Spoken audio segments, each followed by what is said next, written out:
नमस्कार, अखबार रिपोर्टर के इस अंक में आपका स्वागत है। अमेरिका आजकल आप देख रहे होंगे कि भारत से बहुत काफ़ी नाराज़ है।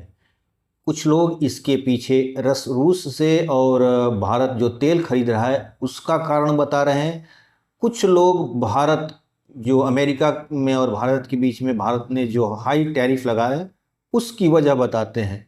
लेकिन बात कुछ और है, यानी अमेरिका की नाराज़गी के पीछे वो तेल नहीं है, वो वो टैरिफ नहीं है जो दुनिया पर भारत लगाता है। बात कुछ और है। आज इसी पर चर्चा करने वाले हैं। बात शुरू करें इससे पहले आपसे हमारी गुजारिश है कि आप हमारे चैनल को थोड़ा सब्सक्राइब कर दीजिए, लाइक कीजिए, हो सके तो इसे शेयर भी कर दीजिएगा। तो मैं बात कर रहा था कि अमेरिका भारत से नाराज़ क्यों है। तो अमेरिका भारत से नाराज़गी के पीछे डोनाल्ड ट्रंप की वो नीतियां हैं। अब ज़रा ध्यान दीजिए, डोनाल्ड ट्रंप जब चुनाव से पहले क्या बोल रहे थे। चुनाव से पहले पाकिस्तान को डोनाल्ड ट्रंप ये कह रहे थे कि अमेरिका पाकिस्तान को इतना भाव क्यों देता है। डोनाल्ड ट्रंप ये बात कर रहे थे कि अमेरिका उस देश की मदद क्यों कर रहा है, उस देश को इतना भाव क्यों दे रहा है जो आतंकवाद का जन्म जाता है, ऐसा तक बात बोलते थे। लेकिन वही ट्रंप पाकिस्तान को इतना प्यारा, मतलब पाकिस्तान उतना उनको प्यारा क्यों लगने लगा। तो इसके पीछे वजह कुछ और है, और वह वजह है भारत की बढ़ती हुई आर्थिक ताकत, भारत की बढ़ती हुई वो सामरिक ताकत और दुनिया में भारत का दबदबा, खास तौर पर लैटिन अमेरिका और ग्लोबल साउथ के देशों में। अब कहाँ तक ये मामला पहुँचा हुआ है, भारत कैसे एक तरह से धीरे धीरे कछुए की तरह अपने कदम आगे बढ़ाते हुए दुनिया पर एक वर्चस्व बना लिया है, इसकी वजह क्या है, हम इसी वीडियो में आपको बताएंगे ये बात। देखिए, कुछ लोग ये कह रहे हैं कि ट्रंप साहब पाकिस्तान को चीन के गोद से निकालना चाहते हैं। ट्रंप साहब ऐसा नहीं कर पाएंगे, अमेरिका ऐसा नहीं कर पाएगा, क्योंकि चीन पाकिस्तान में काफ़ी इन्वेस्ट किया है। चीन जो है पाकिस्तान को उसकी ज़रूरत का 80% हथियार सप्लाई करता है। तो चीन को ट्रंप साहब पाकिस्तान से अलग नहीं कर सकते हैं। दूसरी बात, अमेरिका और चीन दोनों ही पाकिस्तान को इस्तेमाल करेंगे आने वाले समय में भारत के खिलाफ, ये तय है। आतंकी घटनाएं अगर बढ़ जाएं या पाकिस्तान की तरफ आक्रामक रवैया बढ़ जाए तो इसमें कोई आश्चर्य नहीं है। असीम मुनीर साहब इसी तरह नहीं ये स्टेटमेंट दे रहे हैं दुनिया को ख़त्म करने का, आधी दुनिया को ख़त्म करने के लिए। वो आधी दुनिया की नहीं, वो इशारा में भारत की तरफ ही बात कर रहे हैं। यानी इनके इतनी ज़्यादा अचानक में हिम्मत कहाँ से आ गई है भारत के खिलाफ बोलने के लिए। जाहिर सी बात है कि अमेरिका नया नया उनकी ताकत को फिर से बढ़ाने की कोशिश कर रहा है। अमेरिका का पुराना एलाई है पाकिस्तान, इसमें कोई दो राय नहीं है। पुराना दोस्त है और हमेशा उसके लिए एक तरह से देखते हैं कि अपने चादर बिछाते रहा है पाकिस्तान, इसमें कोई दो राय नहीं है। लेकिन अब आने वाले समय में आप देखिएगा कि चीन और अमेरिका दोनों पाकिस्तान का इस्तेमाल करेंगे भारत के खिलाफ। ये घटनाएं और घटेंगी, समस्याएं आगे आने वाले समय में आ सकती हैं। देखिए, ऑपरेशन सिंदूर हुआ और जिस तरह भारत ने पलटवार किया, पहली बात कि दुनिया आमतौर पर भारत को ये समझ रही थी कि भारत दुनिया से टेक्नोलॉजी को आयात करता है, फिर उसको मतलब कहने का मतलब दुनिया के अलग अलग देशों पर टेक्नोलॉजी के लिए भारत निर्भर है।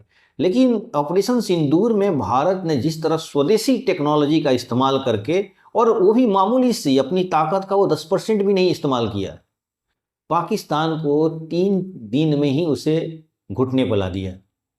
अब ये बात दुनिया को पची नहीं, खासतौर पर जो भारत के विरोधी देश हैं, दुनिया की नहीं मैं बात कर रहा हूँ, भारत के विरोधी देश, अमेरिका भी उसमें था। अमेरिका ये तो जानता था कि भारत विकास कर रहा है, लेकिन इसमें वो जानता था कि बहुत लंबा समय तक इसकी प्रक्रिया बहुत लंबी है, स्लो है। इसीलिए तो इसको हाथी का सम देते हैं कि एक भारी इकोनॉमी है लेकिन धीरे धीरे चलती है। चीन में अक्सर देखें वो कार्टून भी बनाता है हाथी वाला। तो ये चीज़ है। लेकिन भारत ने जिस तरह छलांग मारा है, और 1-1.5 साल के अंदर हो सकता है कि 2026-27 में ही आप ये खबर सुन लेंगे कि भारत दुनिया की तीसरी सबसे बड़ी आर्थिक ताकत है।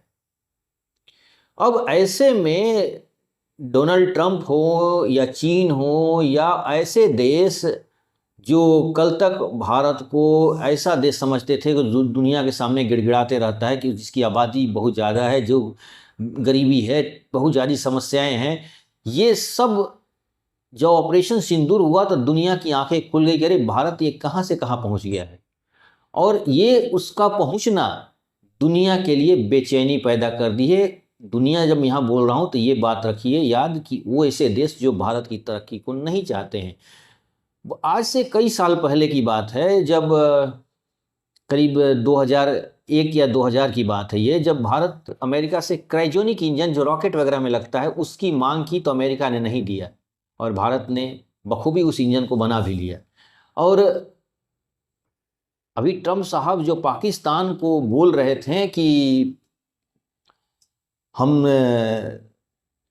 तेल खरीदेंगे और वहाँ से तेल निकालेंगे पाकिस्तान से, और हो सके तो भारत भी शायद पाकिस्तान से तेल खरीदे, इस तरह तंज उन्होंने कसा था। लेकिन भारत कभी जवाब नहीं देता, खासतौर पर नरेंद्र मोदी साहब। मोदी साहब कभी जवाब नहीं देते हैं। मोदी साहब अब उसको करके दिखाते हैं। मोदी साहब में ये खूबी है कि वो जवाब नहीं देते हैं, किसी का जवाब नहीं देते हैं, लेकिन जब वो करके तब दुनिया को दिखाते हैं कि ये मेरा जवाब है।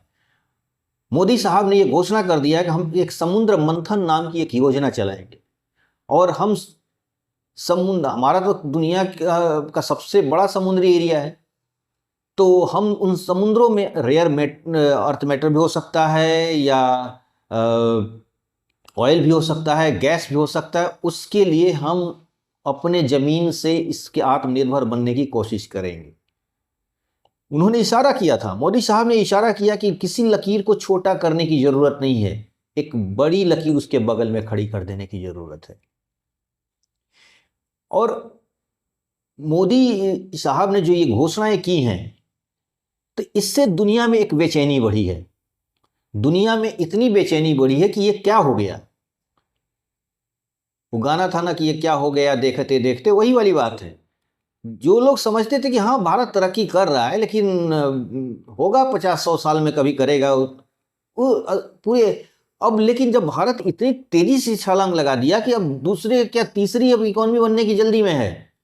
अब ऐसे में अमेरिका को अब अपनी चिंता सताने लगी है, क्योंकि भारत धीरे धीरे डी डॉलराइजेशन की तरफ बढ़ रहा है। भारत हालांकि बोला नहीं है, लेकिन लगभग 24 से 25 देशों के साथ भारत अपनी करेंसी में डील कर रहा है, माफ करिएगा। तो ऐसे परिस्थितियों में भारत जब ऐसे धीरे धीरे कदम आगे बढ़ा रहा है, अब अमेरिका को अपने अस्तित्व के लिए चिंता करने की जरूरत महसूस हुई है। और दूसरी बात कि अमेरिका एक शक्तिशाली देश है, लेकिन ट्रंप साहब का जो रवैया है, जो कार्यशैली है, वो लग रहा है कि अब अमेरिका वैसी शक्ति नहीं रही। अब उसके अंदर वो डर और वो बेचैनी बढ़ रही है, क्योंकि दुनिया में उसका वर्चस्व अब कम हो रहा है। और जिस तरह ब्रिक्स के देश आगे बढ़ रहे हैं, हालांकि ब्रिक्स ने अभी डी डॉलराइजेशन के लिए कोई कदम नहीं उठाया है, लेकिन ट्रंप साहब अब उनको आशंका होने लगी है कि इस तरह का हो सकता है, और उन्हें डर पैदा हो गया है। भारत ने भी कोई ऐसा, मोदी साहब ने कोई ऐसा एक भी सिंगल स्टेटमेंट नहीं दिया है ऐसे कि हम डॉलर का कोई विकल्प तलाश रहे हैं। लेकिन मोदी साहब 24 देशों के साथ अपनी लोकल करेंसी में काम कर रहे हैं। ये अमेरिका के लिए चिंता का विषय है। मोदी साहब को ट्रंप साहब को लग रहा था कि मोदी जी को हम अपना फ्रेंड कह के हम उन्हें एक तरह से झांसे में ले लेंगे, लेकिन ऐसा हुआ नहीं।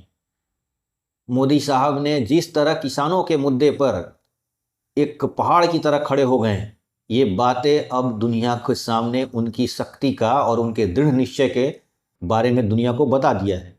उन्होंने कह दिया है कि हम किसानों के मामले में, हम अपने डेयरी वालों के मामले में, हम मछुआरों के मामले में कभी दुनिया के किसी देश से कोई समझौता करेंगे ही नहीं करेंगे।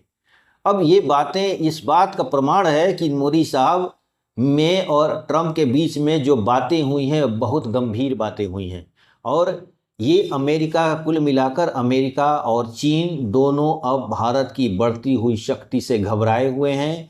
भारत की आर्थिक समृद्धि और भारत जिस तरह एक दुनिया का लीडर बनते हुए उभर रहा है, इससे उनको अब डर लगने लगा है। तो आज के अंक में बस इतना ही। नए अंक के साथ फिर आपसे मुलाकात होगी। आपसे हमारी गुजारिश है कि आप हमारे चैनल को थोड़ा सब्सक्राइब कर दीजिएगा, लाइक कीजिएगा और हो सके तो इसे शेयर भी कर दीजिएगा। धन्यवाद।